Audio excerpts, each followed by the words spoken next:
Shalom! Está no ar mais um Falando Biblicamente e o vídeo de hoje é sobre os capítulos 19, 20 e 21 de Êxodo. Não esquece de deixar o seu like e compartilhar o vídeo para dar aquela força. Então vem comigo!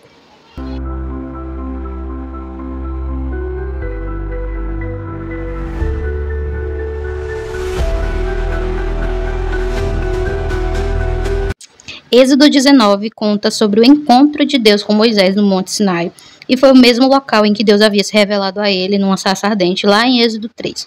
Os israelitas vieram de Redefim no primeiro dia do terceiro mês após a saída do Egito. Lá em Números 10, 11 diz: E aconteceu no segundo mês, aos 20 do mês, que a nuvem se alçou de sobre o tabernáculo da congregação. E os filhos de Israel partiram segundo as suas jornadas do deserto de Sinai, e a nuvem parou no deserto de Parã.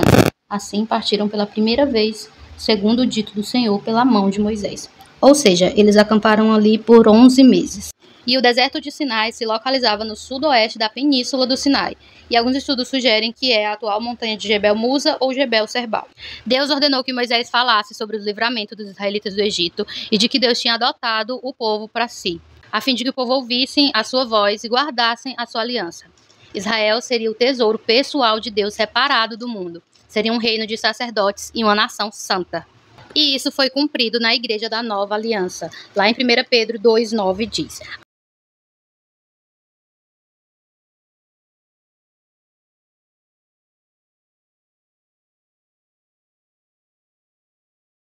Apocalipse 1,6: E nos fez reis e sacerdotes para Deus e Pai. A ele a glória e poder para todo sempre. Amém. E no capítulo 26, bem-aventurado e santo aquele que tem parte na primeira ressurreição, sobre este não tem poder a segunda morte, mas serão sacerdotes de Deus e de Cristo, e reinarão com ele 1000 anos. Isso quer dizer que aqueles que foram redimidos por Cristo foram feitos reis e sacerdotes. Moisés transmitiu as palavras do Senhor ao povo. Ele chamou os anciões, o povo respondeu que obedeceria fazendo tudo o que foi ordenado, e Moisés falou para Deus a resposta do povo. E então Deus avisou que se revelaria em uma nuvem escura para mostrar a sua aprovação e ordenou que Moisés fosse ao povo e se consagrasse. Eles teriam que lavar as vestes e ficarem prontos no terceiro dia, porque o Senhor desceria no Monte Sinai e ficaria à vista de todo o povo. Deus instruiu a Moisés a estabelecer limites em torno do monte para que ninguém se aproximasse. E quem tocasse no monte, seja pessoa ou animal, seria morto apedrejado ou a flechadas. E somente após a corneta soar um longo toque é que o povo poderia subir ao monte. Isso só mostra que era necessário reverência e santidade e respeito para se aproximar de Deus.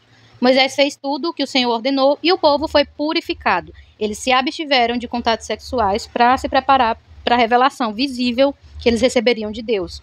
Ou seja, eles estavam se consagrando de qualquer impureza física e espiritual. E assim aconteceu. No terceiro dia, houve trovões e relâmpagos ao amanhecer. Ali foi a manifestação da santidade e da seriedade do compromisso que Deus tinha. E também uma densa nuvem cobriu o monte e um grande ressoar de trombeta. Todos ficaram com medo. Os israelitas ficaram ao pé do monte e aquele monte era consagrado. Era necessário sanidade para estar naquele local. O monte ficou coberto de fumaça como se houvesse uma fornalha e tremia.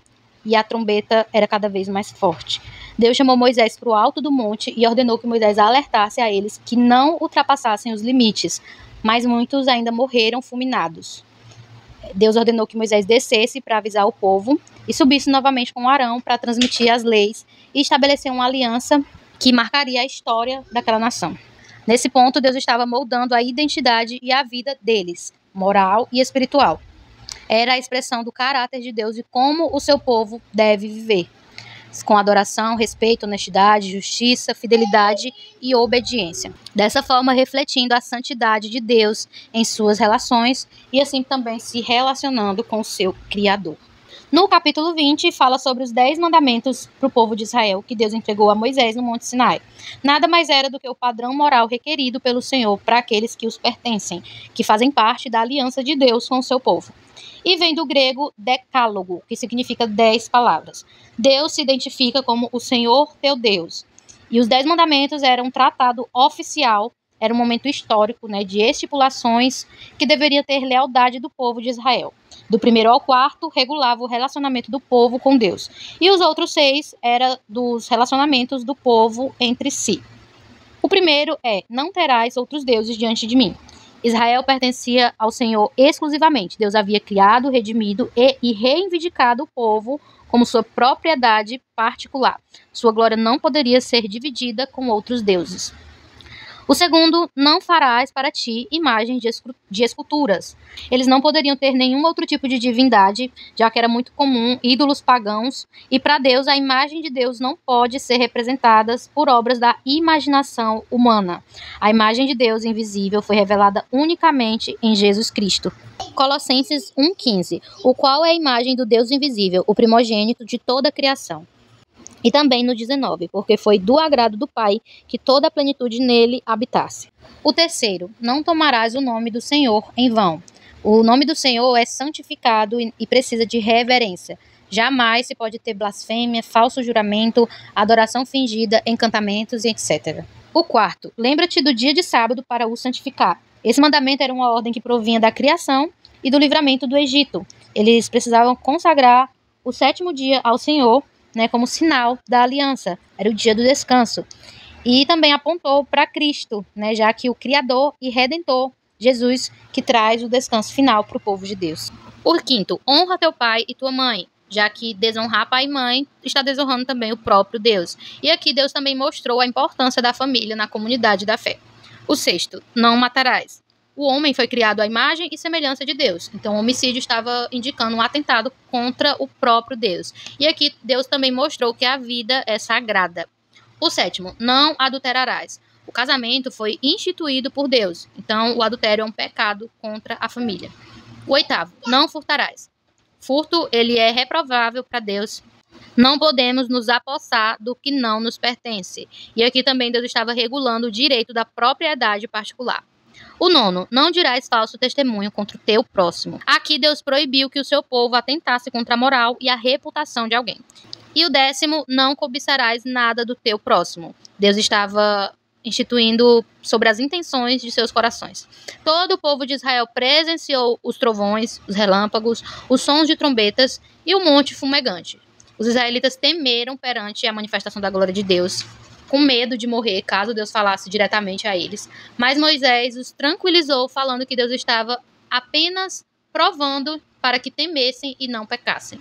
Moisés aproximou sozinho da nuvem escura onde Deus estava, e Moisés era o mediador entre Deus e o povo. Era uma autoridade como escolhido para liderá-los. E por último, esse capítulo também fala sobre as leis a respeito dos altares. Foi proibido a idolatria e também foi ordenado que o povo construísse um altar de terra para oferecerem nele holocaustos e ofertas pacíficas. Se o altar fosse de pedra, não poderia ser lavradas para que o altar não fosse profanado. Isso pode ter sido para impedir que usassem altares pagãos dos cananeus, já que mais para frente, o tabernáculo foi construído, que foi um altar dos holocaustos, foi de madeira e de bronze, e por dentro foi feito com terra ou pedras não lavradas. Deuteronômio 27:5. E ali edificarás um altar ao Senhor teu Deus, um altar de pedras, não alçarás ferro sobre elas. De pedras inteiras edificará o altar do Senhor teu Deus. Sobre ele oferecerás holocausto ao Senhor teu Deus. Além disso, não poderia haver degraus para subir no altar, para evitar que as nudez fossem expostas. As vestes sacerdotais ainda não tinham sido dadas por Deus, e as vestes largas usadas naquele tempo não eram adequadas para subir uma escada na frente dos outros. Em Êxodo 21 fala sobre mais algumas leis que foram dadas para os israelitas por Deus, através de Moisés, para guiar o povo. Era a regulamentação de servidão, dos casos de violência e também sobre responsabilidade do dono de um animal por qualquer problema causado por ele. Tinha o objetivo de estabelecer ordem e justiça no povo de Israel, além de falar sobre as consequências dos crimes graves e de responsabilidade de danos causados. Eram estatutos, princípios para casos na sociedade israelitas. Nada mais era também do que as leis civis, penais, morais, cerimoniais, já que a vida de Israel era como nação. Na servidão, ela estabelecia a escravidão, que era algo muito comum no Antigo Oriente. Inclusive, os próprios israelitas foram escravos por alguns séculos no Egito. As leis judiciais falavam sobre o direito dos escravos. Muitos eram devido à pobreza ou até por quitação de dívidas. E naquela época, o contexto cultural e social restringia injustiça e opressão, também motivada pela dureza do coração humano.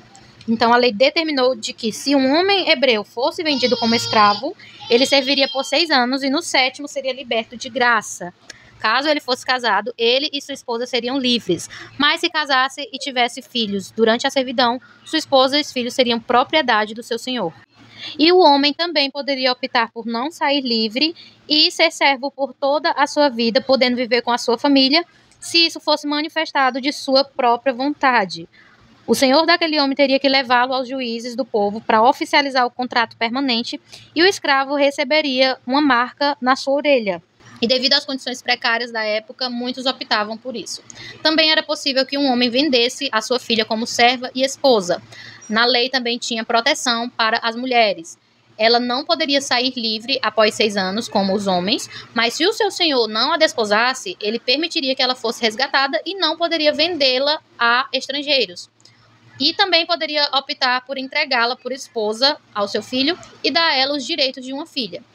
E se o senhor se casasse com uma segunda mulher, não poderia privar a serva de alimento e de seus direitos conjugais. Caso contrário, ela poderia ser liberta sem qualquer dívida.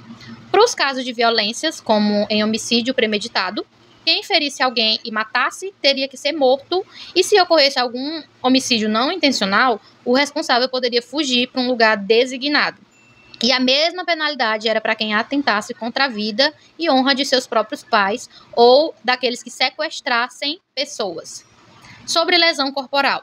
Se alguém agredido ficasse de cama, o agressor seria absolvido, mas se responsabilizaria pela recuperação total da vítima e indenizaria pelo tempo que a pessoa perdeu. Se um senhor agredisse o seu servo até ele morrer, ele tinha que ser punido, mas se o servo não morresse imediatamente, o senhor era absolvido, pois não intencionava matá-lo. Se uma mulher grávida fosse ferida em uma briga de 2 homens e a fizesse dar à luz sem danos, o ofensor tinha que indenizar o marido da mulher, segundo a determinação dos juízes. Mas se a mulher ou a criança sofresse danos sérios, o agressor seria punido com a proporção de vida por vida. Da mesma forma, se um senhor causasse agressão em seus servos com danos permanentes. Por exemplo, se o senhor cegasse seu servo ou quebrasse um dente, ele teria que libertá-lo como uma forma de pagamento pelo dano causado. Nos danos por animais. Se um boi chifrasse alguém de forma fatal, o boi seria apedrejado e sua carne não poderia ser consumida e o dono do boi seria absolvido, exceto se ele já soubesse do comportamento violento do seu animal.